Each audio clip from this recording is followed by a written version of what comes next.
جو طاقت ہے وہ دکھا دی ہے آبنائے ہرمز پر، اور یہ بھی دکھا دیا ہے کہ وہ کس طرح ٹول لے گا۔ 20 لاکھ ڈالر وہ ٹول وصول کرے گا ایک تجارتی جہاز سے، اور وہ ٹول وصول کرنے کے بعد ایرانی کرنسی میں وصول کرنے کے بعد اور صرف 200 ممالک سے وصول کرنے کے بعد وہ جمع کرائے گا اپنے قومی خزانے میں، اور ایرانی کرنسی اس طرح مضبوط ہوگی۔ جب ایرانی کرنسی مضبوط ہوگی تو ایران میں جو ایک دہائیوں پرانا مسئلہ ہے کہ وہ وہاں پہ مہنگائی بہت زیادہ ہے، تو وہ مہنگائی بھی اب کم ہو جائے گی آہستہ آہستہ آنے والے دنوں میں، کیونکہ ان کا جو ریال ہے، ایرانی کرنسی ہے، وہ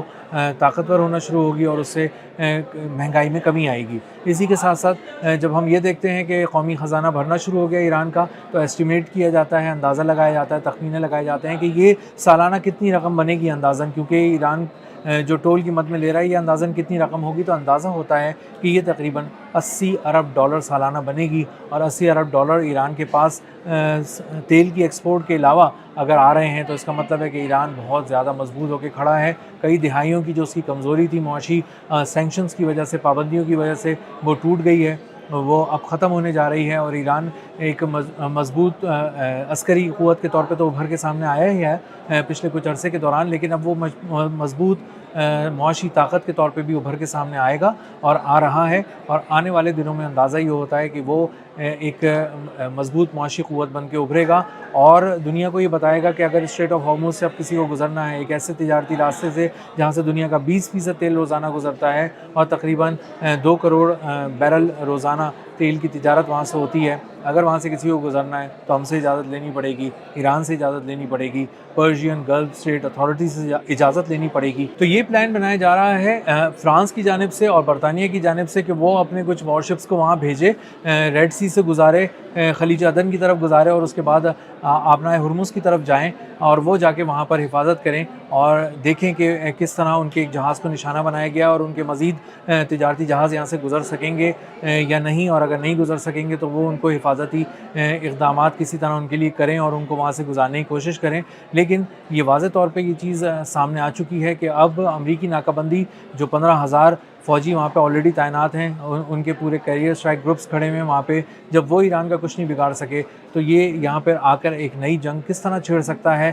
فرانس یا برطانیہ، اور ایک پرائی جنگ میں کیسے کود سکتا ہے جب وہ دیکھ رہا ہے کہ واضح طور پہ اسرائیل اور امریکہ یہاں پر آنے کے بعد ناکام ہو چکے ہیں، تو اب اس کے پاس کون سی ایسی اسٹریٹجی ہے کہ جس کے ذریعے وہ یہاں پر آئے گا اور کسی طرح اپنے جہازوں کو بچا سکے گا۔ تو یہ مکمل طور پر ناممکن نظر آ رہا ہے۔ ایران پہلے سے زیادہ مضبوط ہو چکا ہے، اس کی بارودی سرنگیں ہر طرف بچھی ہوئی ہیں، اور بتایا جا رہا ہے کہ اگر ان بارودی سرنگوں کو سمیٹنا بھی شروع کیا جائے تب بھی 6 ماہ سے زیادہ لگ جائیں گے، اور ایران کو مجبور نہیں کیا جا سکتا کہ وہ اپنی بارودی سرنگوں کو کسی طرح سے بھی سمیٹ سکے، اور اس کو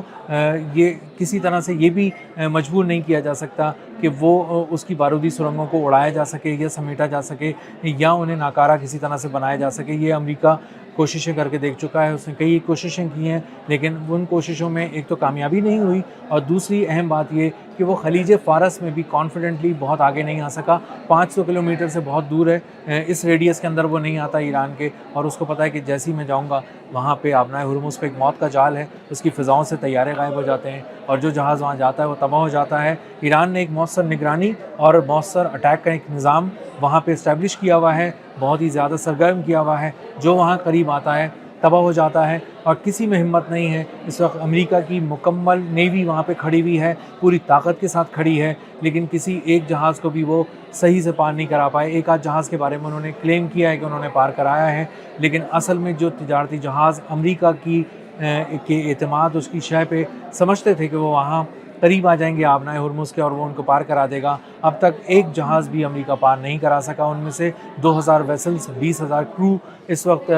خلیج عمان کی طرف اور بحیرہ عرب میں کھڑا ہوا ہے، صرف ایک انتظار میں کہ شاید سیز فائر ہو جائے، مستقل جنگ بندی ہو جائے، اور ایران اجازت دے تو وہ ایران کی اجازت سے اسٹریٹ آف ہارموز سے گزریں۔ تو اسٹریٹ آف ہارموز میں اگر فرانس ہی سمجھتا ہے کہ وہ آگے کچھ کر سکے گا، کوئی ایڈونچر کر سکے گا، تو وہ مس ایڈونچر ہوگا۔ برطانیہ یہ سمجھتا ہے کہ وہ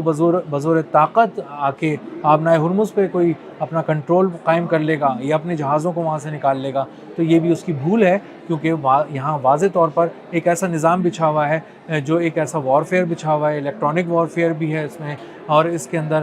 جی پی ایس جیمنگ بھی ہے، اسپوفنگ بھی ہے، اے آئی ایس سسٹم بھی ہے، ہر طرح کی یہاں پہ جدید ترین نظام بچھایا ہوا ہے ایران نے، اور اس سے یہ ثابت ہوا ہے کہ کہ اب آبنائے ہرمز کے قریب کوئی نہیں آ سکتا. امریکی ناکہ بندی مکمل طور پہ ناکام ہو چکی ہے. فرانس اور برطانیہ بھی اگر یہاں پر مل کر بھی آتے ہیں، ہاتھ ملا کر بھی یہاں آتے ہیں، تو یہ ان کا مس ایڈونچر ہوگا اور ایک ناقابل تلافی نقصان سے یہ دونوں ممالک دوچار ہو جائیں گے. اب تک کے لیے اتنا ہی. ملتے ہیں اگلے ولاگ میں کسی نئے خبر، نئے تجزیے اور نئے زاویے کے ساتھ. اللہ حافظ.